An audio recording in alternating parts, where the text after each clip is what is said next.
I think one of the defining characteristics of your campaign that differentiates you is foreign policy and opposition to a lot of, I guess, foreign intervention. And I was curious as far as, how, or what have you seen and how that's resonating with local Iowans, and, what are you seeing from them as far as your message? Yeah, this is something that I've found is concerning to people across party lines across Iowa, whether it's a small town hall gathering or a huge event. We have Democrats, Independents, and Republicans who are coming out who are very concerned about the ongoing cost of war and how it is taking a toll. These ongoing regime change wars are taking a toll on our service members and our veterans, but also understanding the trillions of dollars that we spend on these wars are dollars that are coming out of our communities, that are coming out of our schools, our ability to put those resources towards where they're needed.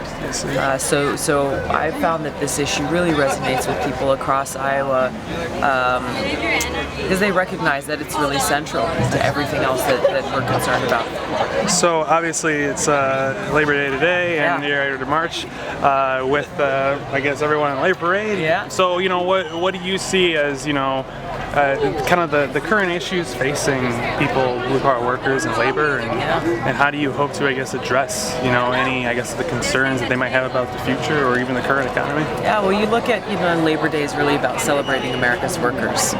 And when you look at the history and even the current day challenges within organized labor and the ongoing battles that are being fought, they center around fighting for a good quality of life for our working men and women. What that means is being able to get the quality health care that you need for yourself and your family. That means being able to earn a living wage so you can afford to put a roof over your head and to support yourself and support your family. It means safe working conditions. These are things that, not asking too much, and it's the least that we can do as a country to be able to support the people who are working hard every day, who are the backbone and the engine of our economy, the people who are our nurses, our firefighters, our public safety officers. So today is about celebrating them and recognizing the progress that's been made, but also the work that still lies ahead of us.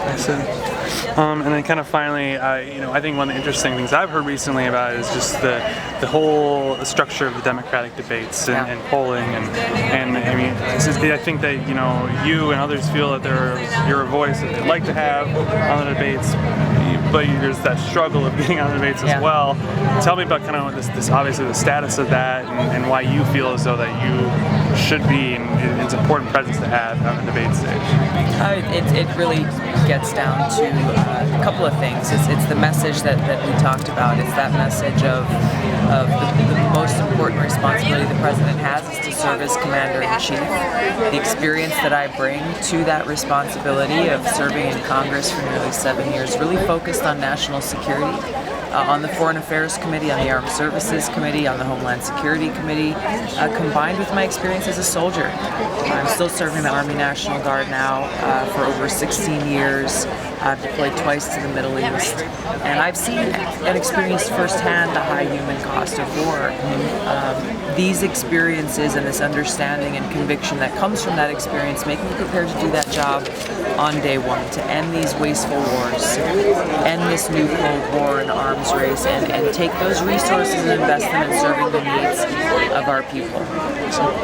Obviously, I would love to be on the debate stage. It's a great platform to be able to reach millions of voters across the country, but it's also not the only way to reach voters. So I'm happy to be here in Dubuque, happy to be able to participate in the parade today, and look forward to continuing to spend time with Iowa voters over the coming months.